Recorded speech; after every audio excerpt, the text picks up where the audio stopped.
दोस्तों, क्या आप जानते हो कि आप अपनी सुबह की सोच से वो अट्रैक्ट करते हो जो आप चाहते हो, और ये तभी होगा जब आप सुबह जल्दी उठ पाएंगे। वरना कई सारे लोगों की सुबह 8 बजे, 9 बजे, 10 बजे और 11 बजे तक होती है। मैं ये सोचता हूँ कि आप किस इंसान को इंस्पिरेशन मान के इतनी देर से उठते हैं। मैंने कई सारे मोटिवेशनल स्पीच देखी और मैंने कई सारे लोगों की बायोग्राफी पढ़ी है। मुझे एक भी ऐसा इंसान नहीं मिला जो बहुत ज्यादा सक्सेसफुल हो और उसने ये रिकमेंड किया हो कि आप सुबह लेट उठो।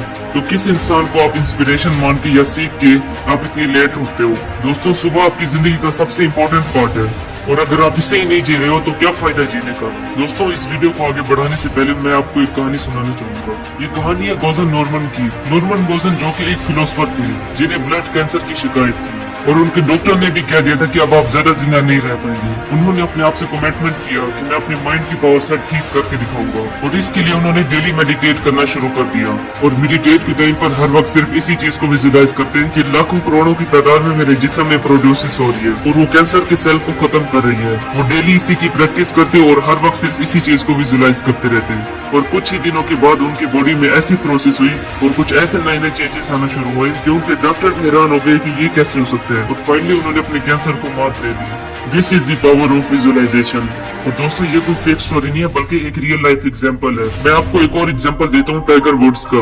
टाइगर वुड्स जो कि गोल्फ के टॉप प्लेयर में से एक हो गए हैं, और गोल्फ के अंदर जितना पोटेंशियल उनके अंदर है शायद ही किसी में होगा। एक बार उन्होंने अपने इंटरव्यू में कहा था कि जब वो शॉट मारते हैं तो वो जल्दबाजी नहीं करते। पहले वो होल को देखते हैं, फिर वो बॉल को देखते हैं, होल को देखते हैं, बॉल को देखते हैं, और तब तक देखते हैं जब तक उनके माइंड में एग्जैक्ट पिक्चर क्लियर नहीं हो जाती कि वो बॉल उस होल में जा रही है। उन्होंने कहा था कि वो तब तक विजुलाइज करते हैं जब तक कि उनके माइंड में एग्जैक्ट क्लियर पिक्चर क्रिएट नहीं हो जाती, और जब भी वो शॉट मारते हैं शायद ही कभी ऐसा हो कि वो बॉल उस होल में नहीं जाती हो। This is the power of visualisation.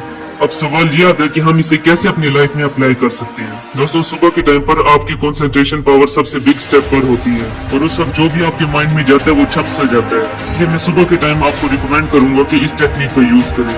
हर इंसान के गोल और ड्रीम अलग अलग है, इसलिए हर इंसान अपने ड्रीम के अकॉर्डिंग विजुलाइज करें। फॉर एग्जाम्पल, अगर आपका ड्रीम है बिजनेस करना, तो सिर्फ ये विजुलाइज न करें कि आप बिजनेसमैन बन चुके हो, बल्कि ये विजुलाइज करें आप इस प्लान पर काम कर रहे हो, उस काम को कंप्लीट कर चुके हो।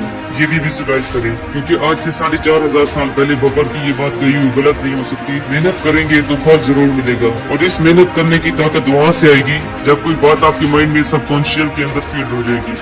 सुबह के टाइम पर हमारे हर थॉट्स की फ्रिक्वेंसी बहुत ज्यादा हाई होती है, और अगर आप इसकी प्रैक्टिस करना शुरू कर दें तो चंद दिन के अंदर अंदर आप देखेंगे कि आपका माइंड आपसे वो काम करवा रहा है जो आपने विजुलाइज किया था। आप देखेंगे कि आपके अंदर से एक नई एनर्जी फ्लो हो रही है। जब भी हम मोटिवेट होते हैं तो हम कई सारे काम करने को ठान लेते हैं, और जैसे हम डीमोटिवेट होते हैं फीलिंग चेंज हो जाती है, और इसके अकॉर्डिंग हम काम करना छोड़ देते हैं। और अगर आपने इसको विजुलाइज करना शुरू कर दिया, इसके बाद आपकी फीलिंग अच्छी हो या बुरी हो, आपका सबकॉन्शियस माइंड आपसे काम करवा के ही रहेगा। आई होप कि आप सब इस वीडियो को हल्के में नहीं लेंगे बल्कि इस टेक्निक को ट्राई करेंगे। बेस्ट ऑफ लक आपके ख्वाबों के लिए। Stay energetic and